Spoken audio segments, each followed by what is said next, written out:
नमस्कार दोस्तों, आज हम बात करने वाले हैं दिल्ली कैपिटल्स और रॉयल चैलेंजर्स बेंगलुरु के बीच हुए आईपीएल 2026 के एक ऐसे मैच के बारे में जिसे देखकर फैंस को सिर्फ एक ही बात समझ में आई कि क्रिकेट में कभी भी कुछ भी हो सकता है। ये मैच एक नॉर्मल मैच नहीं था, ये एक ऐसा मैच था जहाँ पहले ही 6 ओवर में पूरा गेम डिसाइड हो गया था। शुरुआत में सबको लग रहा था कि ये एक टक्कर का मैच होगा। दिल्ली कैपिटल्स के पास स्ट्रॉन्ग बैटिंग लाइनअप था और आरसीबी के पास एक्सपीरियंस्ड बॉलिंग अटैक। मैच की शुरुआत होती है दिल्ली कैपिटल्स के बैटिंग से। पिच देखने में थोड़ी हेल्पफुल लग रही थी बॉलर्स के लिए, लेकिन इतनी भी नहीं कि पूरी बैटिंग कोलैप्स हो जाए। पहले ही ओवर से आरसीबी के बॉलर्स ने एक क्लियर प्लान के साथ बॉलिंग करना स्टार्ट कर दिया। ना कोई जल्दी, ना कोई अननेसेसरी एग्रेशन, बस डिसिप्लिन्ड क्रिकेट। यहाँ पर सबसे पहले नाम आता है जॉस हेजलवुड का। उन्होंने जो लाइन और लेंथ मेंटेन की वो इंटरनेशनल लेवल का एग्जाम्पल था। हर बॉल बैट्समैन को टेस्ट कर रही थी। उनके साथ भुवनेश्वर कुमार ने अपना एक्सपीरियंस दिखाया। स्विंग, सीम और कंट्रोल तीनों चीजों का परफेक्ट कॉम्बिनेशन। पावर प्ले के पहले ही ओवर से आरसीबी के बॉलर्स ने विकेट लेना शुरू कर दिया। पहले एक विकेट गिरता है, फिर दूसरा, फिर तीसरा और देखते ही देखते दिल्ली कैपिटल्स की बैटिंग कोलैप्स कर जाती है। यहाँ पर एक चीज नोटिसेबल थी, बैट्समैन प्रेशर हैंडल नहीं कर पा रहे थे। शॉट सिलेक्शन गलत था, टाइमिंग ऑफ थी और कॉन्फिडेंस मिसिंग लग रहा था। कुछ प्लेयर्स ने एग्रेसिव अप्रोच दिखाने की कोशिश की, लेकिन वो रिस्की शॉट में कन्वर्ट हो गया।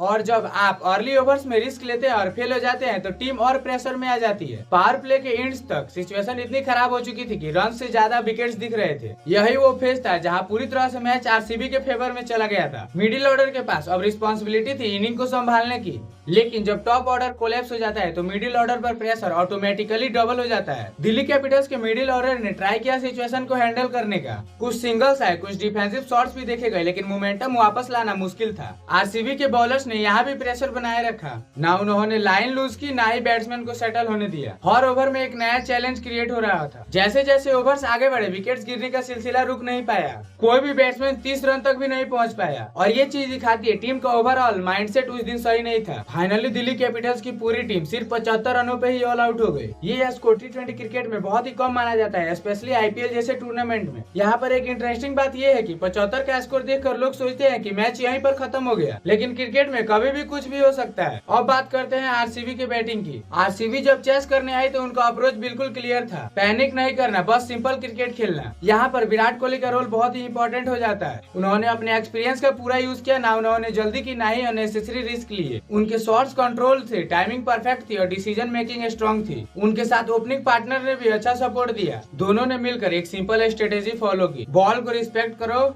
गैप्स में खेलो और प्रेशर फ्री रहो। दिल्ली के बॉलर्स ने एफर्ट दिया, बट उनके पास डिफेंड करने के लिए रन ही नहीं थे। लेकिन जब टारगेट इतना छोटा होता है तो बैट्समैन को रिस्क लेने की कोई जरूरत नहीं होती। जैसे जैसे ओवर्स आगे बढ़े आरसीबी और कंफर्टेबल होती गई। हर ओवर के बाद टारगेट इजी लगने लगा और फिर वो मोमेंट आता है। सिर्फ 6.3 ओवर्स में टारगेट कंप्लीट हो जाता है। आरसीबी ने इस मैच को इतनी आसानी से जीत लिया कि ये सिर्फ वन साइडेड कॉन्टेस्ट बन गया। इस मैच का turning point clearly power play था। पावर प्ले में दिल्ली कैपिटल्स ने इस मैच को लूज कर दिया था। अगर वो थोड़ा पेशेंस दिखाते, थोड़ा डिफेंसिव अप्रोच लाते तो शायद मैच थोड़ा कॉम्पिटेटिव हो सकता था। आरसीबी की तरफ से बॉलिंग यूनिट को फुल क्रेडिट जाता है। जोश हेजलवुड ने डिसिप्लिन दिखाया और भुवनेश्वर कुमार ने कंट्रोल दिखाया और दोनों ने मिलकर के एक परफेक्ट स्टार्ट दिया। बैटिंग में विराट कोहली ने कामनेस और मैच्योरिटी दिखाई। दिल्ली कैपिटल्स के लिए ये एक लेसन है, उन्हें अपनी बैटिंग अप्रोच को इम्प्रूव करना होगा, स्पेशली टफ सिचुएशंस में। और आरसीबी के लिए ये मैच कॉन्फिडेंस बूस्टर है। उन्होंने दिखाया कि जब टीम एक यूनिट के रूप में परफॉर्म करती है तो रिजल्ट ऑटोमेटिकली मिलता है। अब तुम बताओ इस मैच का रियल हीरो कौन था, आरसीबी की बॉलिंग यूनिट या विराट कोहली का काम फिनिशिंग टच? कमेंट में जरूर बताना।